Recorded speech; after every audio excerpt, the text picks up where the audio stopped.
again, my name is Brekyn Worbes. Also, you can put your pronouns in there if you'd like. So my pronouns are she, her, and then I work at Mount Rainier. Hopefully y'all need that.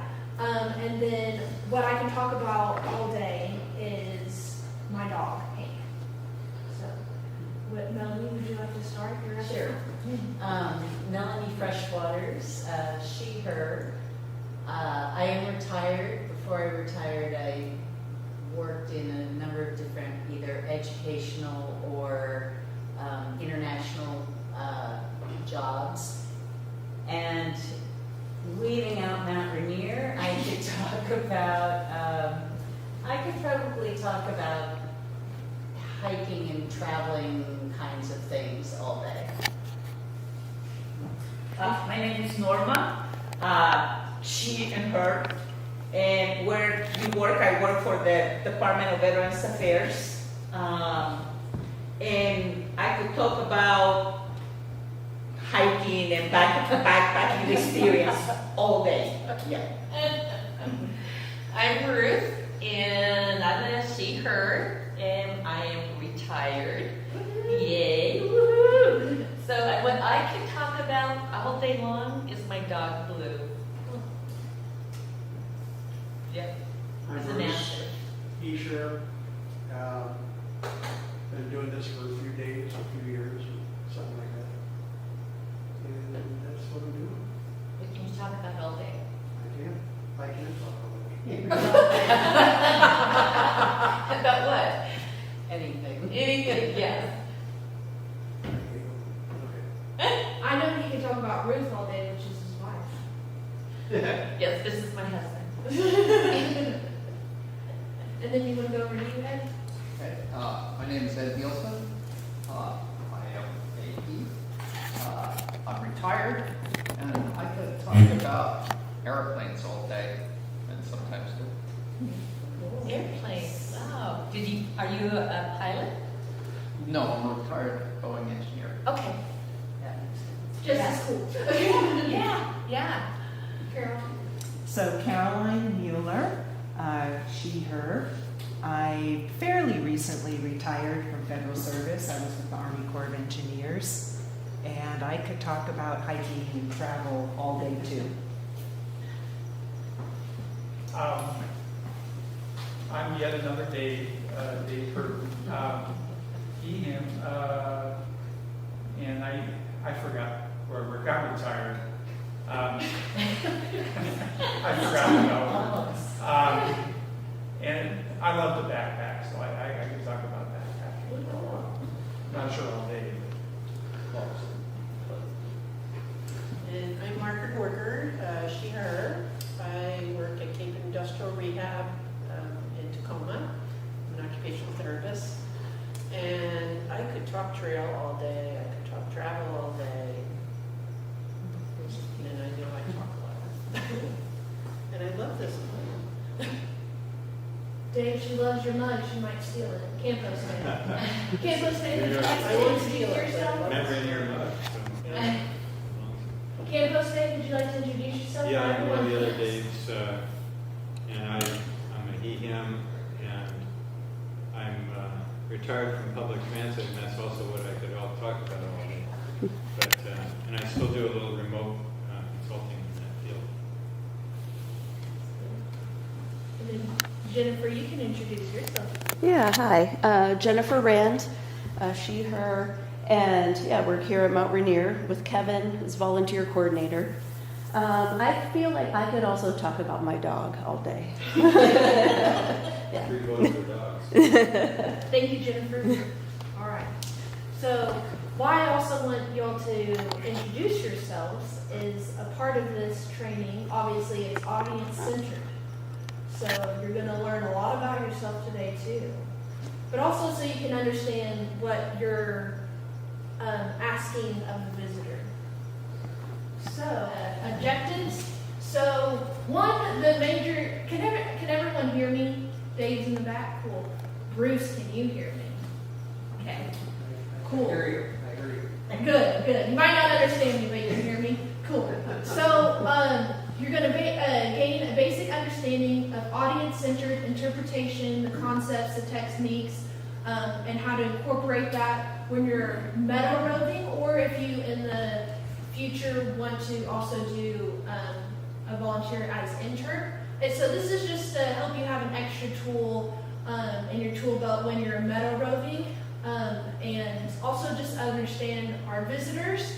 And then we're going to learn what those techniques are, how to use them, and then there's stuff on here about feedback. We don't have to do feedback because you're not doing a formal program, but also if you just want feedback or give other people feedback, that is the objectives.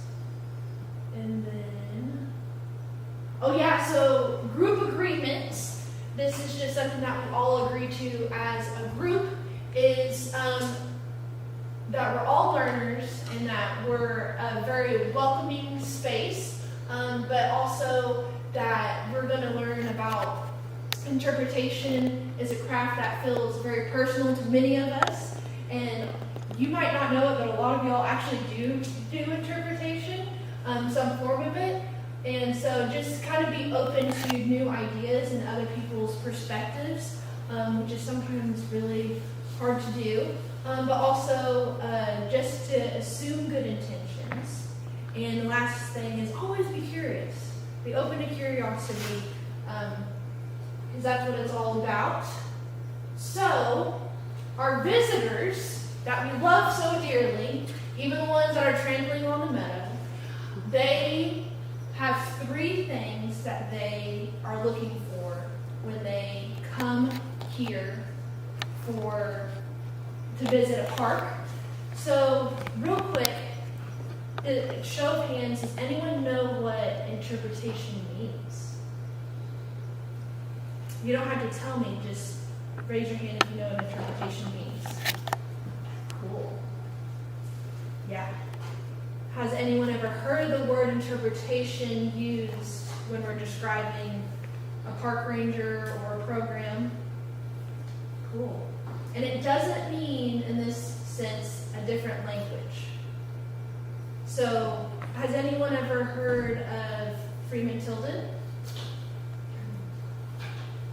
Jennifer's like, yes. Okay, cool. So, I love that y'all are brand new to this, or pretty brand new to this. So, the purpose of interpretation, I see someone coming in, Jennifer, is this okay? Hi, come on in. I knew y'all would come. Hey, Larry, if y'all need to use the restroom, so be in a hurry. These are closed. The ones near his campsite. There's a Yeah. water-free urinal still open. Yeah. Cool. So anyway, so interpretation. This is what interpretation is. So the purpose of interpretation is 1, to enrich people's life through meaningful learning experiences and enjoyable recreation. 2, preserve and protect natural and cultural resources through broad collaboration and shared stewardship. 3rd, and inspire social and environmental consciousness to build community and sustain the health of the planet. So these are the goals of interpretation that we want to help visitors when they're seeking whatever they're seeking, and we'll get into that at Mount Rainier. So does that kind of help you understand what interpretation is a little bit? It's not just like, oh hey, welcome to Mount Rainier. It's really making it meaningful to them and their experience more meaningful. But we all have a different reason for why we're coming to Mount Rainier. And sometimes it could be to collect a stamp, or maybe to get that iconic picture. But what ACE does, or audience-centered experience interpretation, is it's made to hold space for an audience perspective and contributions to add critical richness to the evolving legacies and values of the nation. Those are not my words, and practice is to inspire participation and contribution from an audience and community to build meeting skills and mutual learning. So, for example, someone stepping on the meadow. We can simply say, come back on trail, have a good day, walk away. That's not very meaningful, right? So, talking to them more in depth and what is important to them and learning about that visitor will make them understand the resource better and also appreciate it more. But it's also all about them. So this is that kind of technique. Where interpretation would just be, hey, step off the meadow because X, Y, Z. Does that make sense? Cool.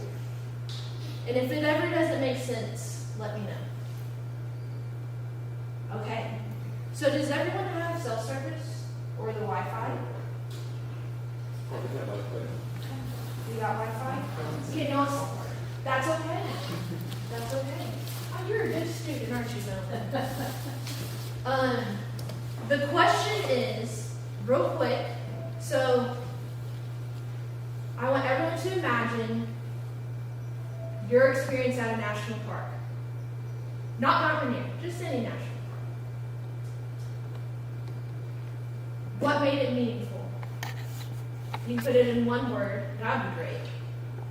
And then write it on the QR code. So the question is, or I guess it's a statement. Think of an experience you had at a national park and what made it meaningful.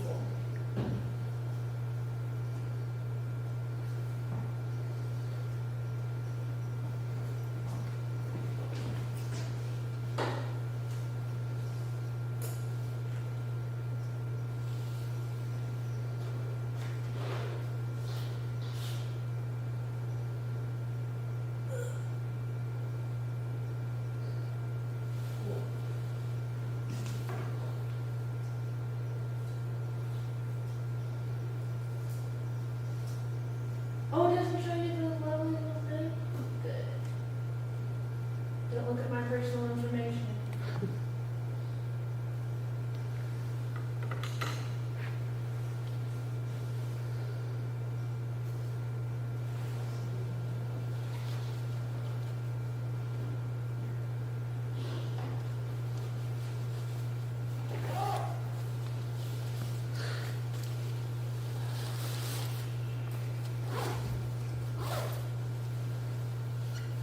There you go. I'm so glad we have internet. Really smart.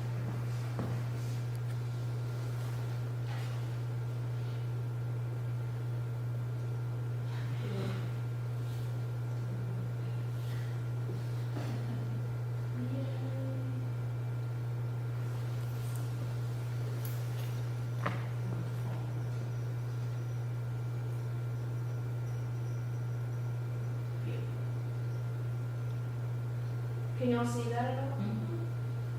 So the point of this is however many times someone wrote in something, like if 10 of y'all put in nature, it's going to be the largest number. Have y'all ever seen something like that? So it looks like multiple people put nature and then outdoor experience. I don't know how in the world that more than one person said that, but that's cool. And then you can see kind of excitement was a little bit smaller. So I just asked you what made that meaningful, that trip. Would you believe me if I said the visitors are here for the same reason that you are? So nature, natural beauty, fauna, bear, beautiful landscapes, exercise in nature, pretty cool. So I'll go back to this real quick. So these pictures are a little bit small, but you can see that people come here for different things, and it's not always to do a trail or to care about that animal or wildflower. It could be they want to know the history, so you can see in that bottom right corner, because some of our national parks and this one, we have history. Some people really just come here for the museum.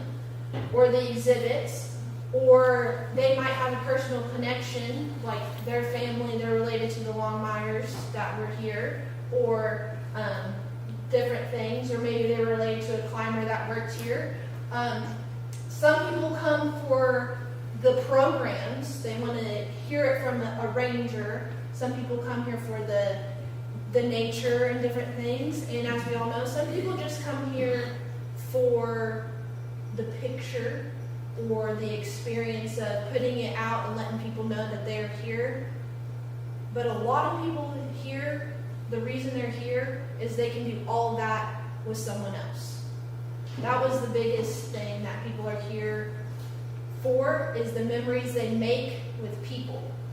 Whether it be friends, family, that cousin they haven't seen in forever, or maybe their club or group.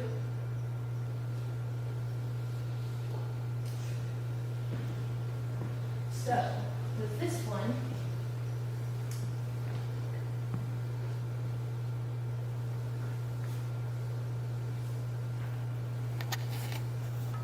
okay.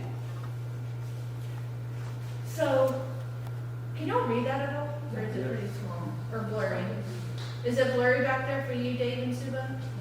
Okay, cool. Yeah. So there actually has been studies on visitors and what they're seeking when they're coming to a place. And I can later give you that resource if you're interested in that research.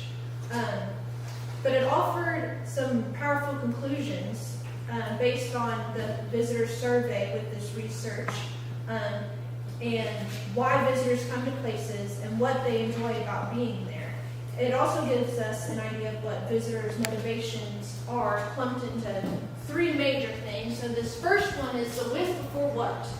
That's where I said the people. It's who I'm with, it's my family, it's my friends, maybe it's myself, but it's the community. That's what a visitor, that's the number one reason they're coming here, is because who they're doing it with. The second major thing was the entertainment. And so they're coming here to get entertained, whether it be seeing wildlife, enjoying a trail, watching the park museum, or seeing a ranger program. They are here to be entertained. So sometimes that's also what we need to realize when we're talking to those visitors. And then the third one was the value. So their money's worth kind of value. When visitors feel they got their money's worth, they appreciate a place more and grow to love it. They also build something that seems worth the effort to get there. So sometimes when maybe the road was closed because there were so many people out at Paradise, or they came, I've also learned that sometimes they ask for refunds when it's a cloudy day and they never saw Mount Rainier because they didn't see the value in it. Sometimes it's just wanting to talk to them and maybe change their perspective. I wish we could, talk to every visitor, but that's really what they want, is something that's valued. But we can help them do that, even on a cloudy day. So,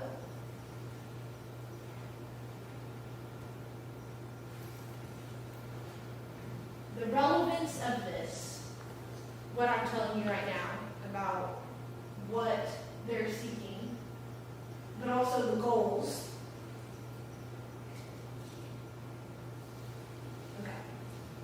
I'm just going to kind of paraphrase this. So the goals of what visitors are seeking was to enrich people's lives through meaningful learning experiences, preserve and protect natural and cultural resources.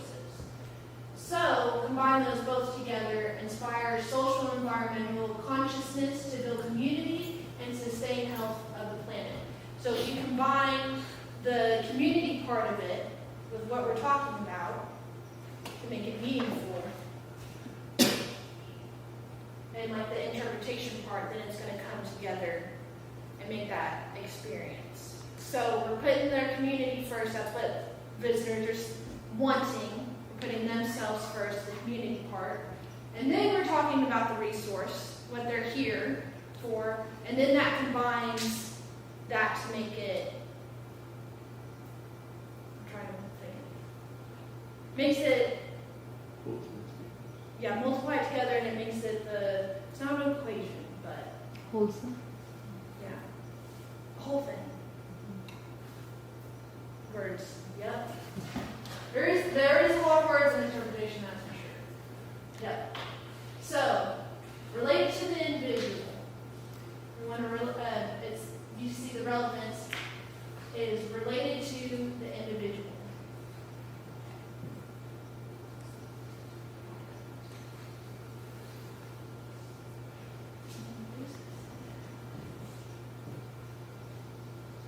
Okay. So there's two different things when we're talking about audience-centered versus audience-driven, and I see y'all are changing pages, which is really awesome. Because I forgot which page we're on. 4. I love it. Page 4. Yeah. And also, do you see in the workbook how it's kind of more in depth a little bit, or has my slides written down? So, audience-driven. So, audience-driven is a given opportunity to ask questions about the resource. The interpreter or the volunteer ranger reacts to those questions, offering content about the resource, both factual nuggets and resource stories to help engage the audience interest. The audience's questions guide the experience to explore different areas or themes within the park. So this is when the audience driven, or resource centered. So if you're audience driven, if the audience is asking you, how high is Mount Rainier? They are asking you the question, where are the glaciers? How many glaciers are there? They are driving the conversation because we have people come up to us and ask.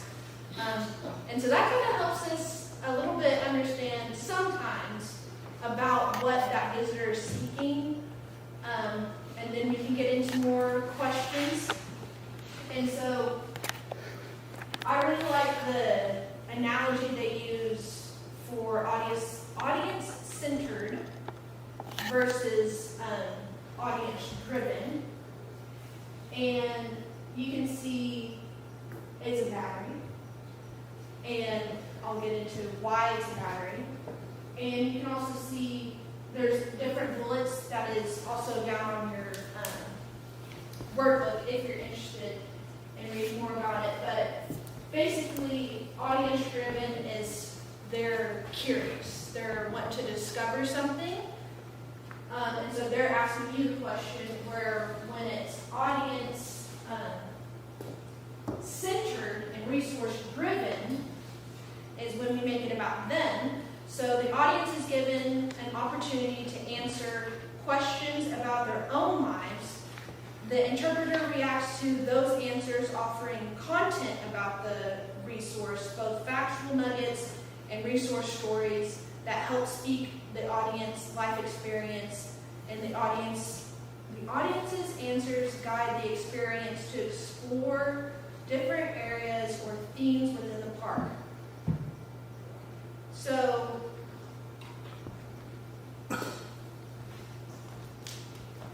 another one to make it about them. A lot of y'all do this anyway. But one of my questions is, what kind of experience are you here for, or what brought you here, or where are you from? And so then you can kind of guide it into them. But you want to kind of make it, or guide them into this topic. But also, you want to make it almost open-ended, not a yes or no question, and where there's no wrong answer, because you want it to be welcoming, where, if I just say, is this your first time at Mount Rainier? Yes, no.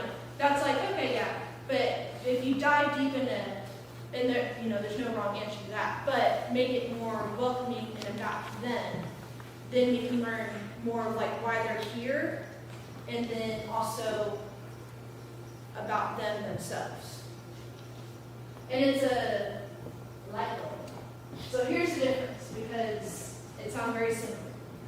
So audience-driven, resource-centered. The audience is the battery that powers the resource as it shines. It's they are the ones that are saying, what is that mountain? What is that peak? And then the audience-centered, resource-driven is the resources, the battery that powers the visitors as they shine. So once we're getting into that question of, okay, well, where are you from? Oh, you're from here? Is that mountain as big as the mountains that you're from? Or, different things, and then you start talking about the mountain. Or, yeah, in our case, we can also educate them, yeah, that's where you're going.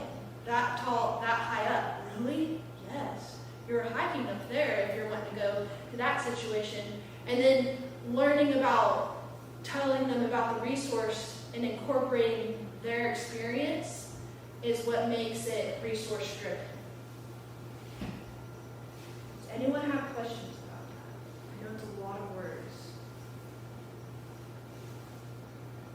So either approach is okay then? You just Yes. different approaches that we can use when we are talking to people out Yeah. there, right? No approach is wrong. Okay. So I'm thinking that if it's audience driven, that would be the visitor approaching us, and audience centered would be us approaching them. I mean, I'm thinking that way, because that's what I usually experience when they say, is that Mount Rainier? Yeah. And it makes me want to chuckle. It's like, Yes. you are the Mount Rainier. But Yeah. you don't want to insult them and everything. Yeah. Yes, and I say, you want to look at the top part of it. Yes. So, okay. Yes. Yes, ma'am. I'm just curious, one of the opening comments I often make is, where are you visiting from?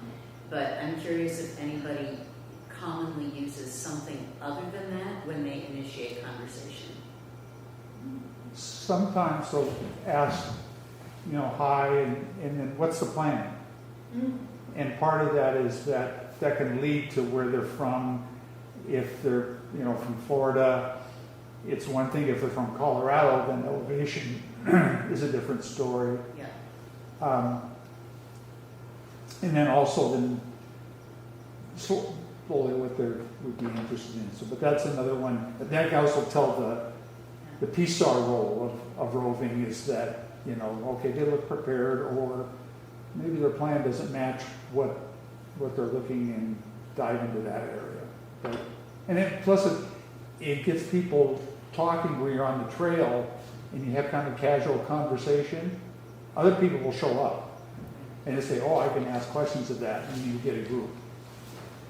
And they'll ask you then audience-driven questions that beats me, I don't know.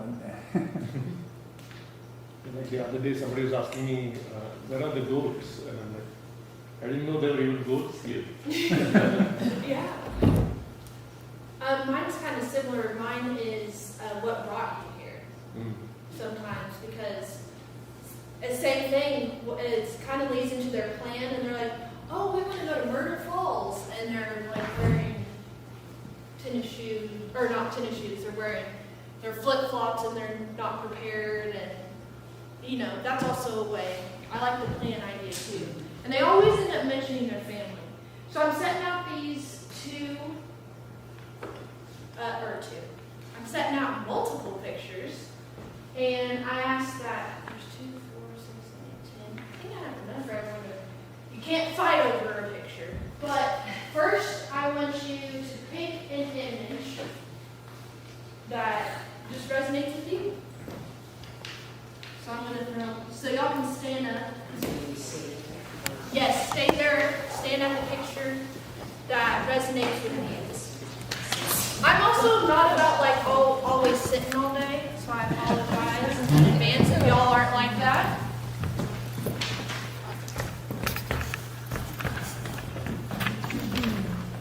Take a picture, babe. Bruce, you gotta pick your own picture. Yeah, do it. And if you don't like it, well. Can we change pictures?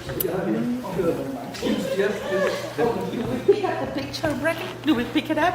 You can just stand down. Oh, stand down there. Yes. Oh, that's a good one. Yes. I like Jennifer's videography skills right now. Very nice. I want to go on there and I'm going to go pro. You get to turn it on the to show. All right. Did everyone pick their own? Ruth, did you pick your own? I did, right? Okay, cool.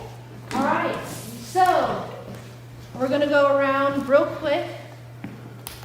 What question do you have about that picture? All of y'all. So I'll go. Dave, what question do you have about your picture? Well, first thing I wondered was where was this picture taken? Can you tell us what the picture is? It's Oh, yeah. Civil War reenactors wearing the blue of the Union. So, and it resonated with me because recently camped at the same campsite that my great-great-grandfather camped at before he passed away. Wow. Very cool. In the Union Army. Wow. All right. What about you, Hurry? I like the picture of the bear. And what I've heard there are a lot of bears here. I've seen one for the past few visits I've been here. Where are the bears going? What are they doing? They shouldn't be hibernating now. Yeah. Why don't we see them? What question do you have from that? Look, those are all the questions. All the Yeah, bear yeah. questions. I like that. Yeah, Okay, cool. How do I see them? What do we do in interpretive? I like that. Oh, That's okay. so the bear too, and of course the question was, is there another bear nearby? I like it. Just staying on trail. What about you, Margaret? I'm looking at, well, my question would be, what are you pointing at? What are you showing us? Mm-hmm. 'Cause Night sky program. night sky. Dark in a dark sky. All right, Caroline, would you like to describe your picture? Yeah, so I have a lighthouse, and I love lighthouses, but I was wondering when this one, if it's still active, when it was last commissioned, is there a record of lives saved? And did it say what year that was taken? 1893. So this is a historic photo from 1893. Even more questions. Even more questions. What about you, Bruce? What we're doing right now. You guys are teaching us and we're learning to listen. And I think that's a lot of the times when I go out and talk. I hopefully give them something just to keep on going. Yeah. What questions do you have about your picture? And this? Yeah. Oh, anything. And it doesn't matter what. They start now, I'll start yakking. So, it's all the way it is. His is of fur traders that are reenacting the fur trade. Oh. So they're, reenacting the story. I can tell you where it's at, Lake Roseville. I just yeah. No, that's not, but I took that from, Mount Rainier. I wonder why you chose that one. So what question would I have about this destination? Where are you camping so I can go there? Okay, so that's that, because that would be a view that I would love to wake up in the morning. Is that right? That's right. Is there a lake? Is that Snow Lake? Oh, you We just know it's Mount Rainier. Is it now? No. Mount Rainier. It looks better if you can pick the mountains. It looks like Snow Lake. Okay, now you've taken a step. I love that. Where? So, yeah, that's the questions I have about it. Do you recognize him? There's somebody over here that kind of looks familiar to me. Brekyn is over there. I think I pick up on it, believe it or not. And I was just, the question in my mind is, where do I stand by the sign? Maybe it could be by the guys there.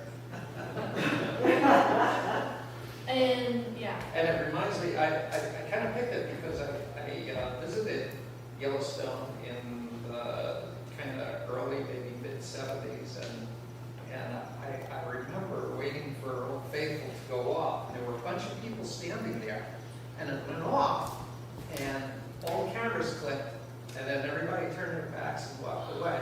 Not me, Yeah. but I was standing there watching the guy there. What's going on? You got the picture? That's it. Even in the 70s, they were doing that. Yeah. Wow. So what question do you have from that? Oh, the why are you good? I'm just a young question. Yeah, cool. And then what about you, Joel? I have a picture of a woman in Native American costume clothing.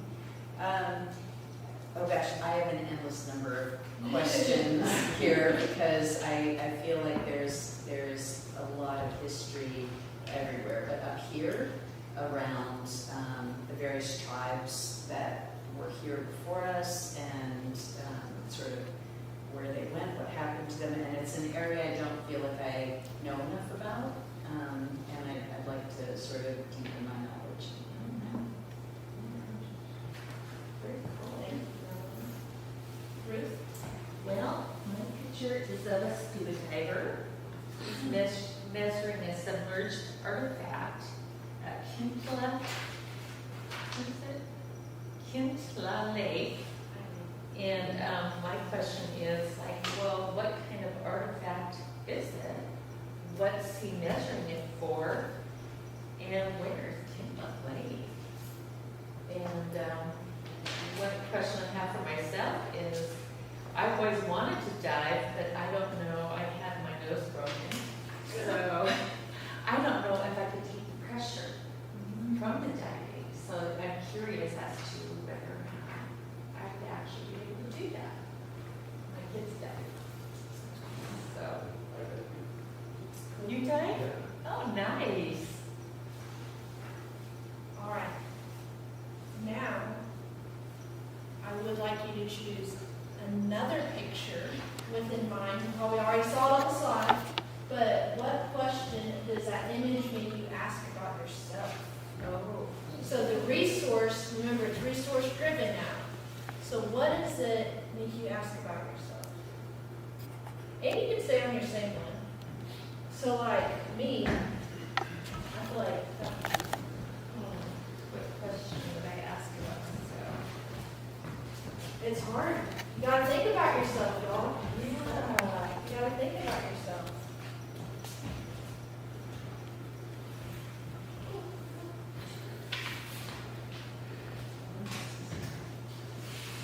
So you're going to this national park, and this is what you're seeing.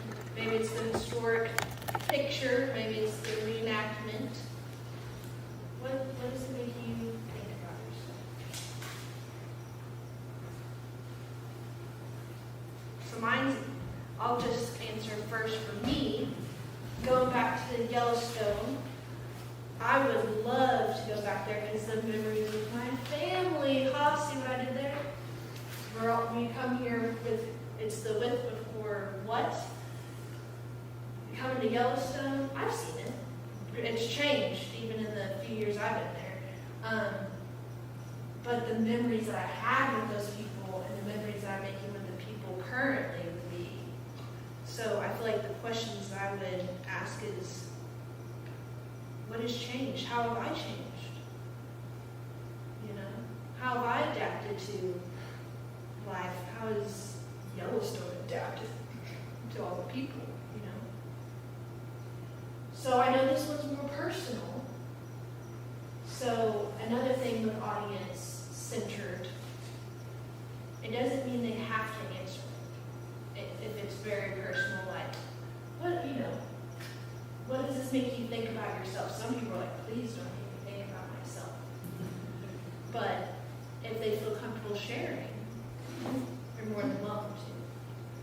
So does anyone feel comfortable sharing their picture and what's it make them think about themselves?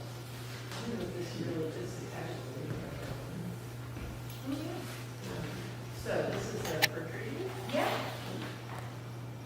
So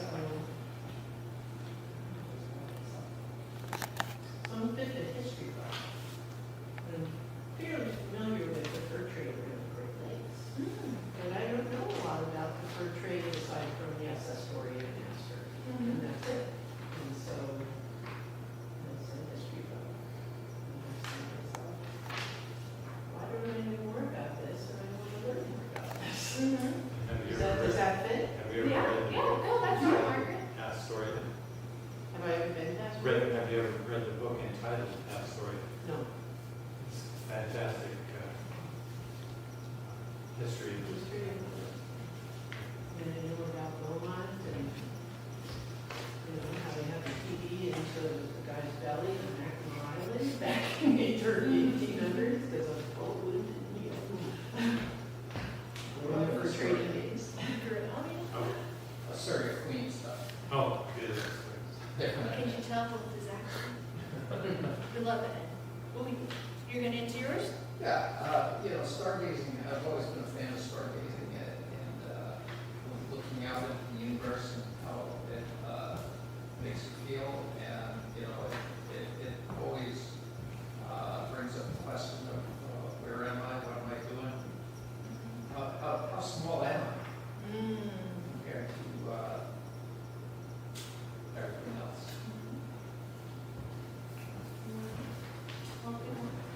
And thank you for giving us the option not to. Yes. Because I've been in trainings where I felt very forced to offer things that I'm not ready to offer. This is the scuba diving one, and I grew up around the water, and I love to swim. But this is a more personal thing, but I have absolutely no desire to dive. There's some, I don't know why that is. Why is it that I love the water, but that idea of going down underneath totally freaks me out. So that's the thing. Why is that? Why not want to do that? Well, thank y'all. And I will take those pictures.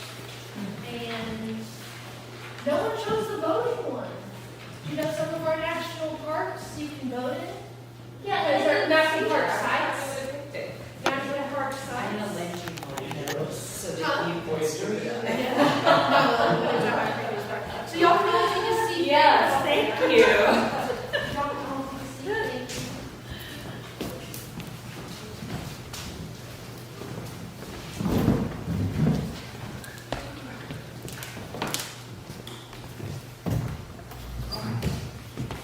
So, this is called the interpretive wheel. Something really fancy and cool.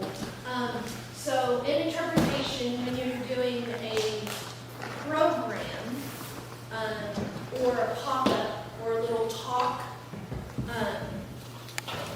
so you're kind of, your situation's a little interesting and different. So when we're talking to people that are doing a program or a talk, a program is like a guided hike, or the campground program where they're presenting to people. A pop-up program is something like I did here. I can leave it and you can think about it. So I ask what's in your fridge. That's a type of technique. It's not having to do anything with the park, but that's a type of technique that it made you think about yourself. But a pop-up means the interpretive thing is popped up. It can be there, I can leave it, it doesn't need to be attended.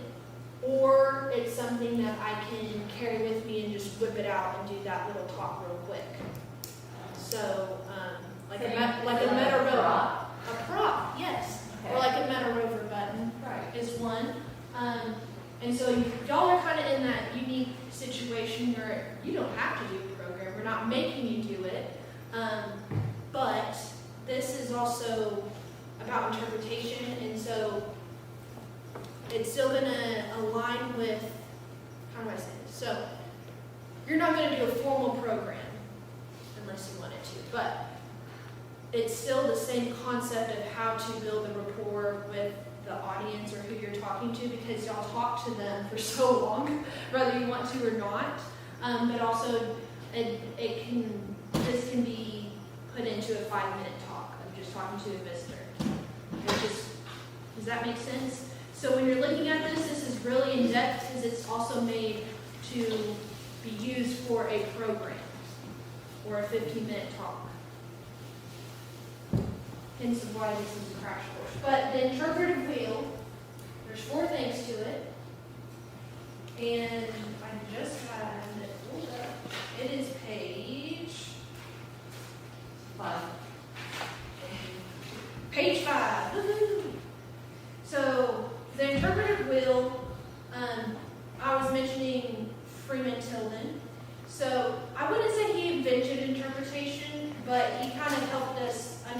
interpretation is, and he was a key person.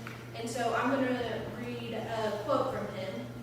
So interpretation, first, this is not a quote. I should preface that. So interpretation isn't a science. Freeman Tilden, an interpretation philosopher, said, quote, interpretation is an art which combines many arts. Any art is in some degree teachable, end quote. Some techniques will be easier or more challenging for you as an interpreter, and all techniques have different strengths and shortcomings, and also they don't fit everybody. So some people don't like that idea that I did with the what's in your fridge. They're like, that's not cool. You didn't learn anything, you know. But some people, for instance, don't use metal rubber buttons. They don't want to use metal rubber buttons, and they just say, oh, hang them off the trail and educate them that way. And then some people, like me, really like metal rubber buttons because it's a prop, it's a tool that I can use. But some people are like, I still get the same message across and enjoy people without doing that and just showing them the brochure with wildflower. You know, it might be we do different techniques, or it's just like our different questions. They all come back and help the same way. So this wheel offers 4 components with audience-centered and interpretive experiences. And so we're going to break down it real quick. In this first wheel, it tells a great story. So part of a program or talk tells a great story because storytelling has been around forever. And stories are the center of our places. They provide the power of the parts and sites we interpret. And so that can be any kind of storytelling. You can be talking about yourself as an interpreter, like your story with Mount Rainier. Or you can talk about Mount Rainier itself when talking to visitors. Again, I'm using the metal rubber button for an example. The marmot, its story right there alone. There could be so many. Whether it be they eat wildflowers, or we can talk about chestnut, rest in peace. And then the second one, we can talk about this a little bit. But for the sake of time, I probably will skip it. Do y'all remember learning this in high school about how to write a great story and about the climax? Y'all don't? I did because it mortified me to write a story.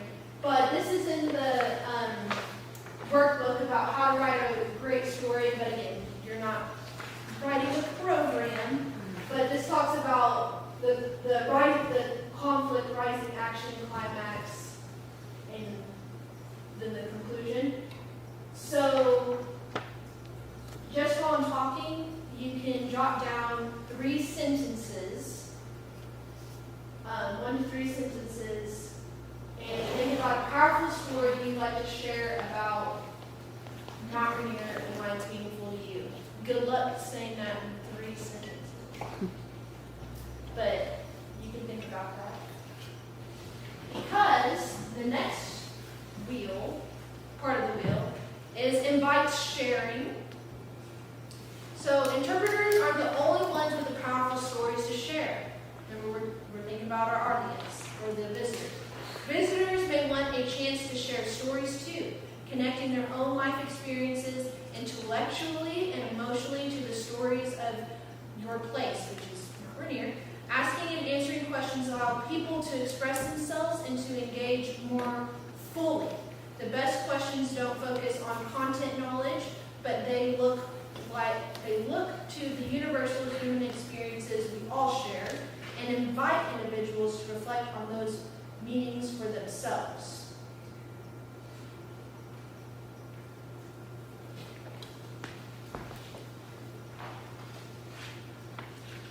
So something to think about as you're also thinking about that story that I told you, you can jot down.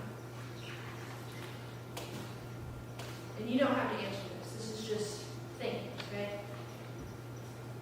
What is it about sharing your own experience that makes it so meaningful? to you as an individual? What is it about sharing your own experiences that makes it meaningful? What makes it powerful?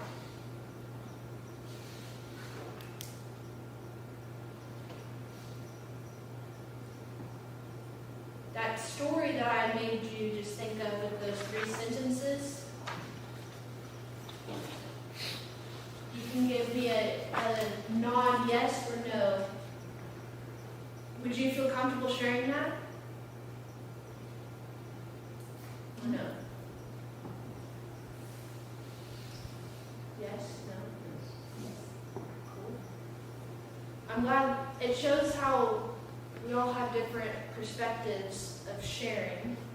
So this is really talking about the audience themselves and inviting them. Sometimes people like to think and ponder and listen in silence. They don't want to share, but they're listening. And so that's also something to be mindful of when you're talking to the audience. Just as they're not answering everyone in your group your question, or they're kind of like, whoa, it doesn't mean that they're not listening or they're not engaged. It just, maybe they're not as comfortable sharing, or they're very curious of what other people have to say, even though they're still thinking. But inviting sharing builds a more meaningful experience. Would you repeat what the question that we're supposed to answer, the 3 storylines? Oh yeah, so the storyline is just jot down 1 to 3 sentences of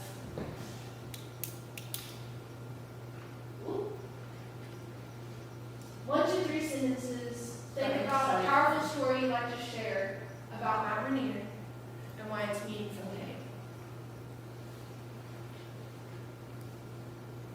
Because to some people, that's a very personal question. Yeah. And then to others, it's not, you know.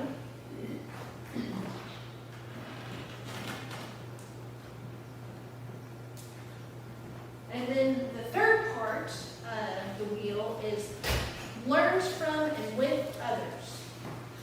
So cross-pollination of ideas helps us share knowledge, share experience, and build better community experiences, which allow visitors to learn from others, especially the people who they enjoy spending their free time with, can be especially powerful. And then, and so I always think of, we have a couple that's heading up to Myrtle Falls, and they are completely different. One is like, I'm ready to go, and he or she is like, totally fine, Myrtle Falls didn't affect them at all. And then the other person, they're like, oh my gosh, this is a lot. And they can't really make it up to Myrtle Falls.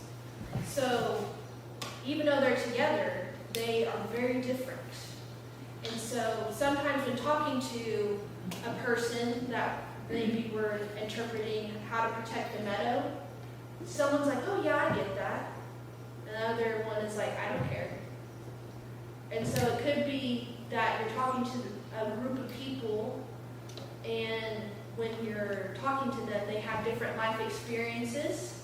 And so when you're asking those questions, the basic one that like we were talking about is, what's your plan for the day? Or I guess if they're trampling on the meadow, we're coming over there and they're like, oh, what brought you here today?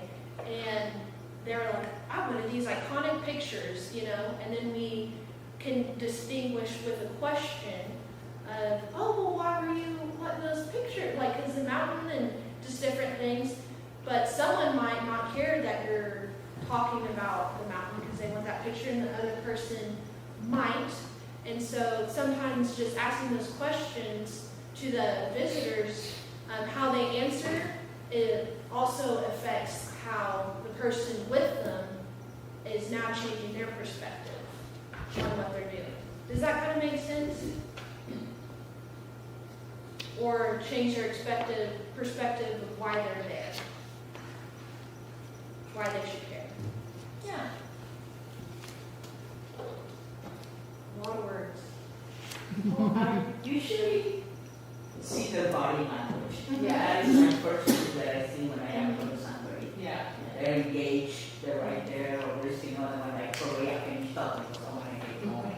Yeah. You know, so I think that's from, for most of us, it's the first clue to when we are talking to a visitor.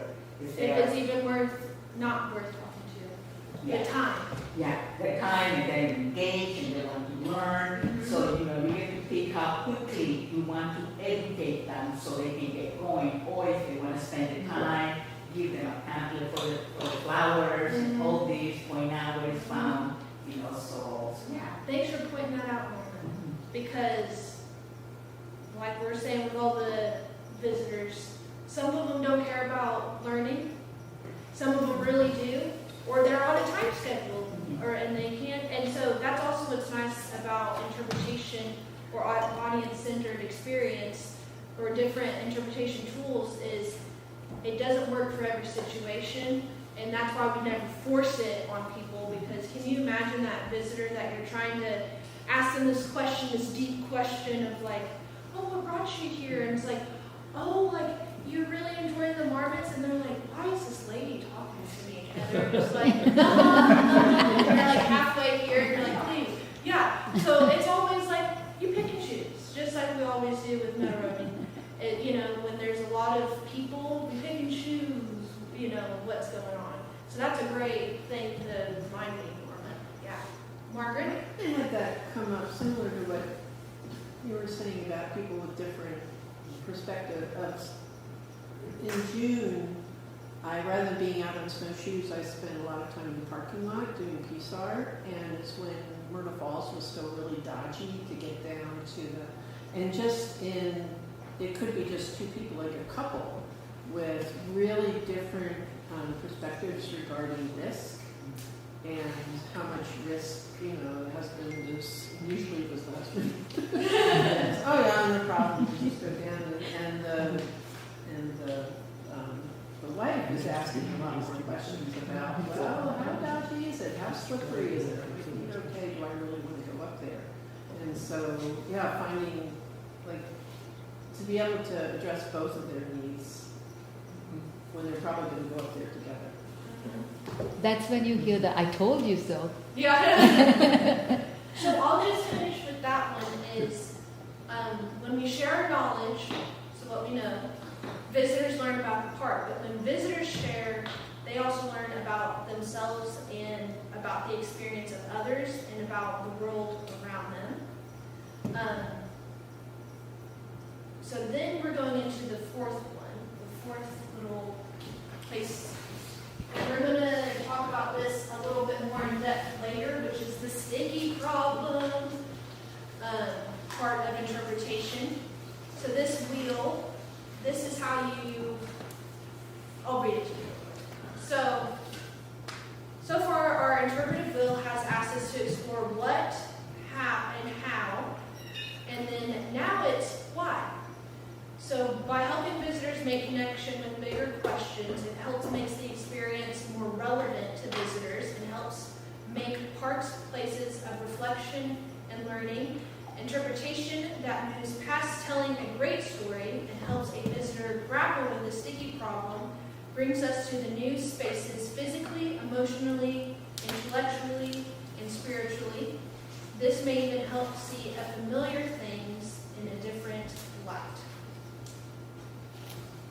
And we'll get into that. And y'all can think of some sticky problems that you all have to talk about when you're out whether you realize it or not, you talk about a sticky problem every time y'all are roving. So just think about it. At least one. And so just to reiterate, so this interpretive wheel is in a formula, and it's kind of like balancing when you're leading a program or a talk with some content, with some audiences. You might have more questions or more sharing with that group. They might be very interested in sharing their experiences at the park and why they're there and why they've been here before. But then some days you might not, and you might be more on just asking them or telling them the story. But it's kind of just practicing. And I believe with that, now that we kind of understand what interpretation is, or kind of what we're getting into, does anyone have any questions before I break? I apologize that Anne Marie is up there. I put her up there because I love her, but it's also nice.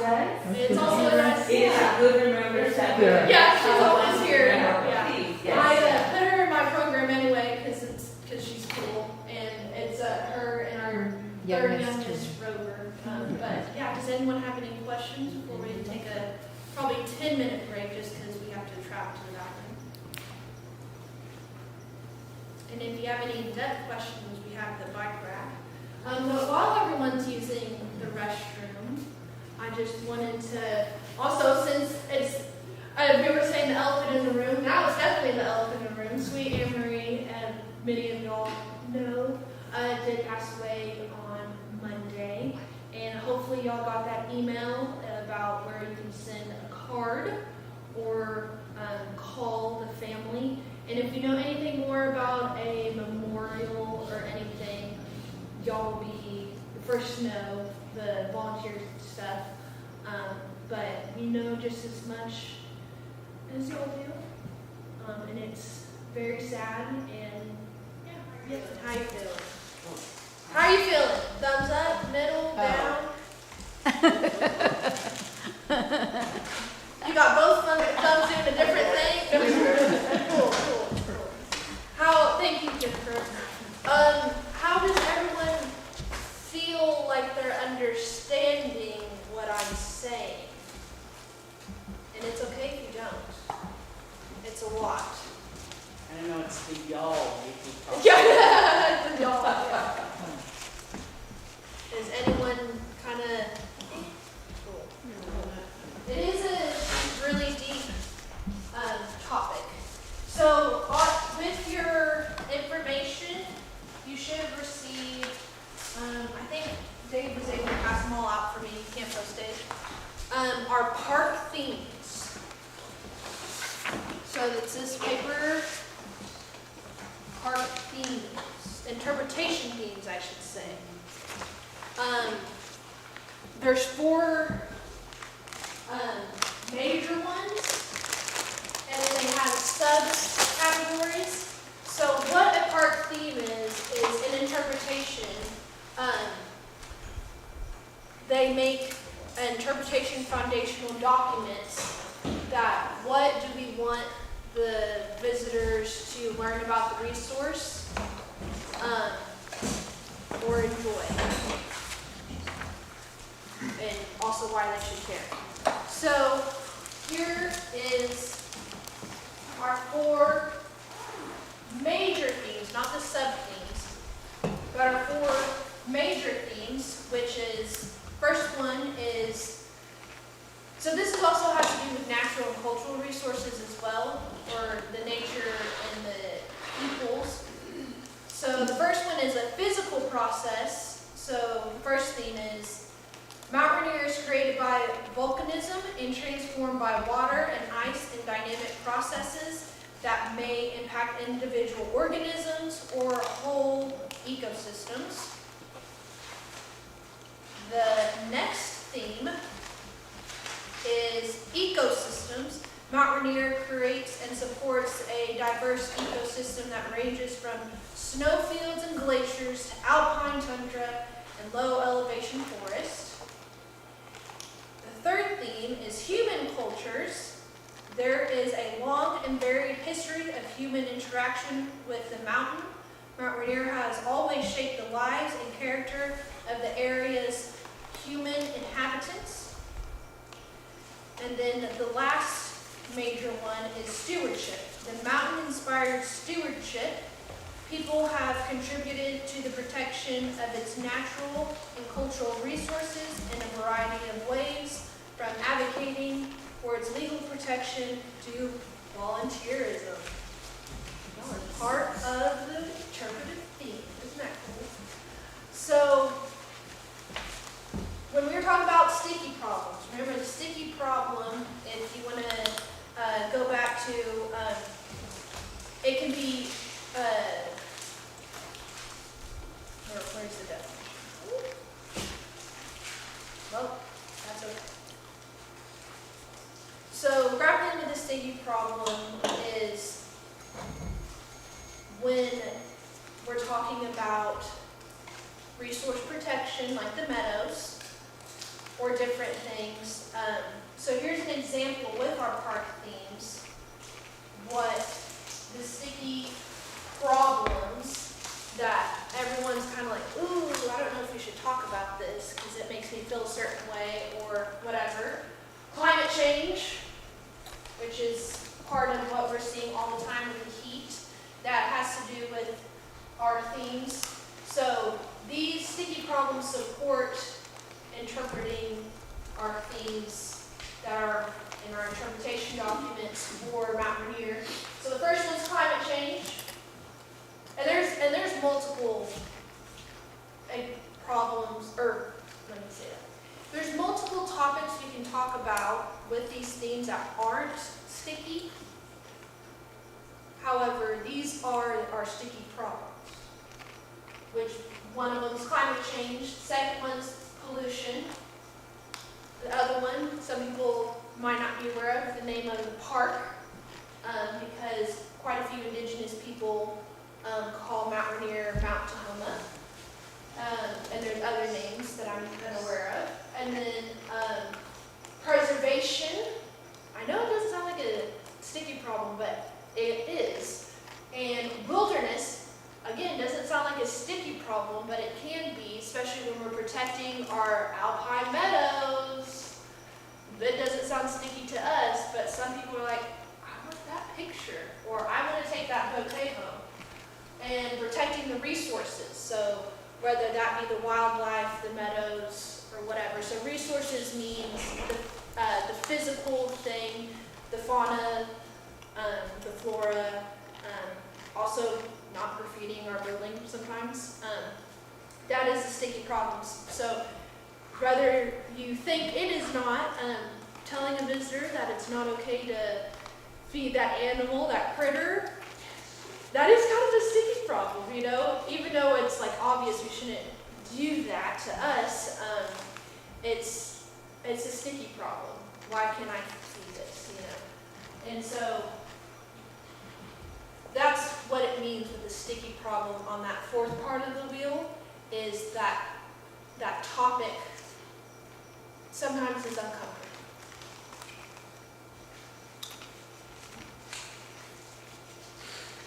You know, the sad part about that is sometimes when you're talking to somebody and they really don't care. Yeah. And there's not a whole lot you can do about it if they don't want to follow. Please don't. Yeah. Be picnicking on the And that's meadow. sticky in of itself. Yeah, because they're going like, well, we're here now. Mhm. So can't we just stay here? It's like, well, not really. But we're really not here to enforce laws. Yeah. Right, so even though sometimes you I know, sometimes like we want to. Yeah, Dave, you have your hand first. Question. Not sure if it fits here, but we run into a lot of visitors, especially with COVID, that are on like a national park tour. And so I've got a day here, maybe I'm headed to the North Cascades, I'm headed to the Olympics. Mount St. Helens is a very common next destination, and trying to tell them something that, relates to, some of those are volcanoes, some of those are not. Yeah. And how much you bring up or what you tell. Yeah. But it's not just, and I know for me, I grew up around here, so it's not just Mount Rainier, but the Cascades as a whole is one of the, I've never figured out how to influence this, but up at Pan Point when you're looking south, Mm-hmm. and I'm going, okay, there's the Goat Rocks, which used to be a volcano, Mm-hmm. then Mount Adams and Mount Hood laying in there, and I must admit one time the word tectonic plate came out, but after about 10 seconds I could tell, no. The word didn't know. But anyway, it's not just Mount Rainier. And one other question maybe, are there differences between Paradise and Sunrise in terms of focus? Anybody? What do you mean in terms of sticky problems, you mean? Maybe, sticky problems or types of things that you talk about, types of visitors? Yeah, I usually let them know it's a total different side of the mountain. You're looking at one side of the mountain, you have to experience the other side. So I say, if you get the opportunity, do visit Sunrise, you'll be amazed that you're looking at the same mountain but from a different angle, from a different point of view. There's more snow on it. Yeah, so that's what I usually Yeah, get. I would say, Dave, problems like visitor, just these sticky problems are like throughout like all of Mount Rainier's interpretive stuff, but the visitor interactions are a little different at Sunrise, but also very much the same, just less frequency. Because we have such a higher volume, I say Paradise has such a higher volume than Sunrise. So I feel like sometimes that's also why these situations seem so crazy here. It's because we just have a high volume of visitors, which means more people are doing it. But yeah, I haven't really had anyone talk too much about the volcano. I do get asked if it's active a lot, but that's also something that you can definitely dive into people. And when I see Mount St. Helens, I see it too, or get asked that too. Suba, you had a question? Yeah, no, not a question, but just something to add to the sticky problems is making people like the resource, even the indirect resource like the SAR team, based on last week's experience, when we see people being unsafe or wearing unsafe footwear, it gets sticky to just let them know, hey, your shoes are not appropriate or your Crocs are not the right thing to be walking on snow. Because it just impacts the resources that are available who actually put their safety in line to go rescue people. And I see the memory here, right? The what do you call it? The memorial right here, which reminds you that park rangers do get put in harm's way because you're taking a risk. Yeah, and thank you for mentioning that, Suba, because that also goes back to the interpretive theme of the human aspect of it. So it's not just when we think of our history here, we think of the Longmire people, the indigenous people, but it's also a lot of rangers here have shaped the park service in general, like Margaret's death has, not this Margaret Anderson's death has shaped like how law enforcement park rangers are trained, and also mountaineering, those folks that have passed, and so that is also just another sticky problem as well. I didn't even think of that, so thank you for mentioning that, Suba, because it is a very sticky problem to let people be prepared. Well, and it's a bit, because I never thought about that either, but most people that come up here are self-centered. They're in their bubble, doing their thing, and a lot of times they're from a different culture, another country, where it's permissible to go to a park and feed the animals and walk in the meadows. It's not understanding. I'm sorry. We'll tell you later. We'll tell you later. We experienced that last time Melanie and I were. And that's also a nice way of self-centered. It doesn't always mean negative. No. Because I'm very self-centered. When I go to a park, I want to experience it how I want to with the people I want to. So it's very, very similar to going to a restaurant or driving down the street in your own little cars and bubbles. And we all have something going on. It's very similar. We're all at the same place, but in our own little bubble or environment. Yes. So to continue with the sticky problem, so you don't just, it's kind of hard to explain when we were talking about the interpretive, though,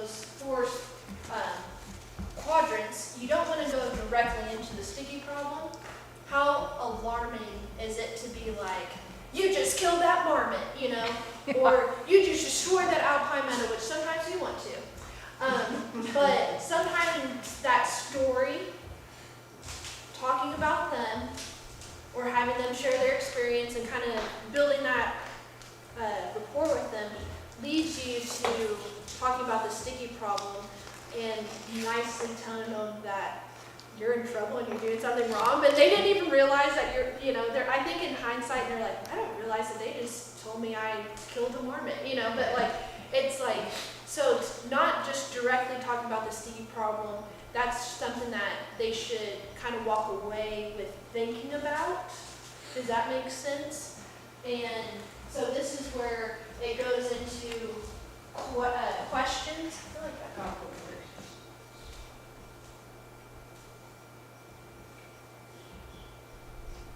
Yeah. Which is the big, juicy, so what? Essential question is the big, juicy, so what? So like, why should I care? So what? Why are you telling me this? And another quote by Carl Sagan, we make our world significant by the courage of our questions and by the depth of our answers. And so essential questions can be intriguing and complex and problematic. They can be rooted in issues that we're facing today. They can serve as something to make them critically think about something. And there's a lot more listed in your resource.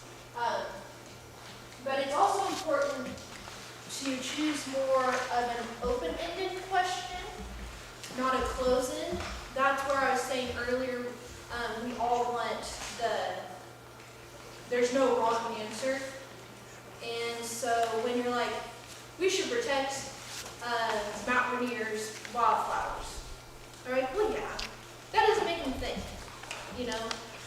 open-ended question, a really critical thinking question that can have multiple answers is a better way to kind of end the situation. It's like, you hate climate change, don't you? Like that's not very opening, open versus closed-ended. And I'm gonna have y'all, not yet, all right. So closed-ended, so I'm gonna say open-ended, I apologize. This is just an example of what closed-ended is. I'm not saying closed-ended is wrong. You can obviously ask all the questions you want, but open-ended is just more inviting, and then also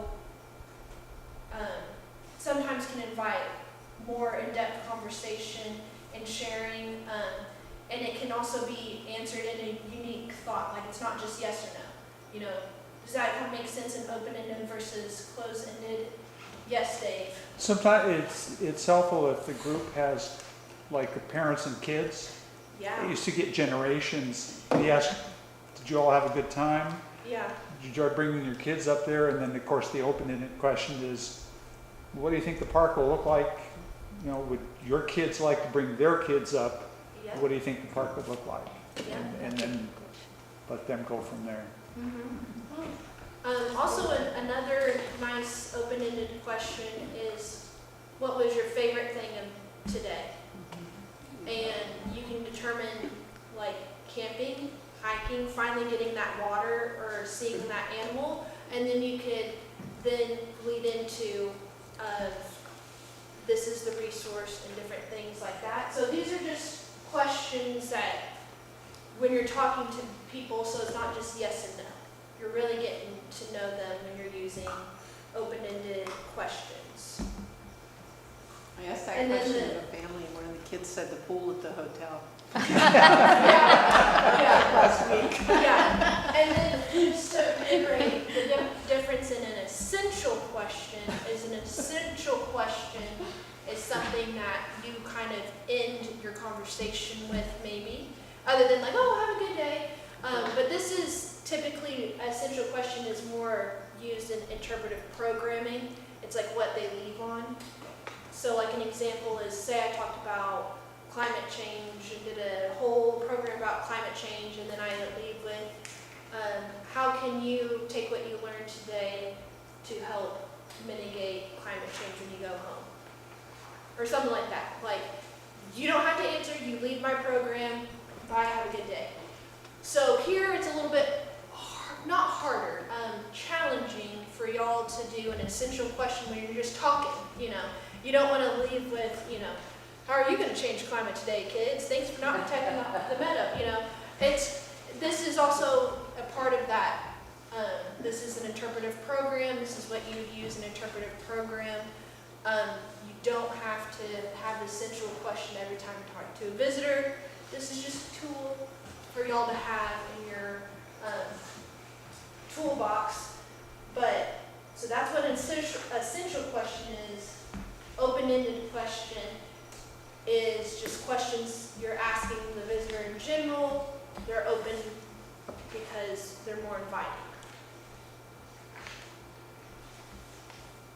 And that's just throughout your talk. But an open-ended questions, if you're doing a program, that's what you would want to use throughout your program. You don't want a yes or no. You don't want, I'm against this person or the other. We all have our own experience.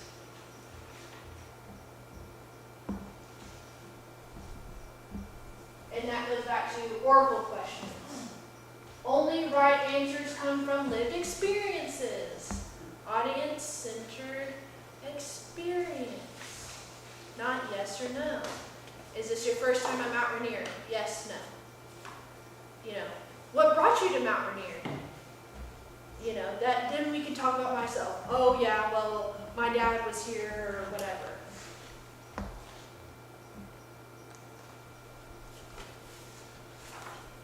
Okay, and then this is just a quick rundown of what makes an engaging question, which is inviting people feel welcome to respond with their feelings and their thoughts. Experience-based, the only right answer comes from lived experience or participants. An example of one that's not a experience-based is if you say, have you summited Mount Rainier? That is very targeted, and not many people have summited Mount Rainier. So it's not very welcoming, you know. Non-judgmental, no embedded culture, political, or ideological assumption. Inclusive, anyone might have something valuable to say, no matter their particular life experience. And generative, can't be answered with a yes or no or a platitude. Generates robust discussion. That is what an oracle question is. And we have a few minutes. So we're going to end on our last activity. Or not our last activity. Our last activity before lunch, because lunch is at noon. I asked that y'all go to page 13.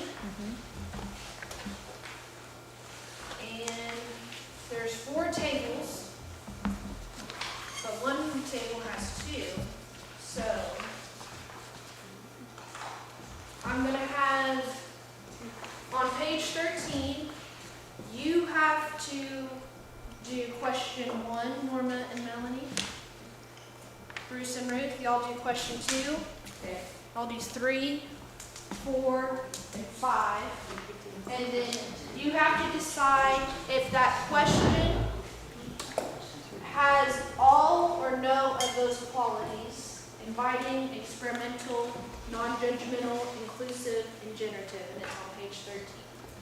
So 1, 2, y'all are 3, y'all are 4, y'all are 5. Does that make sense what the activity is? So we look at this question and then determine which of those it is. Or if it has all of them or none. All right, Yep. got it. And then y'all can discuss why.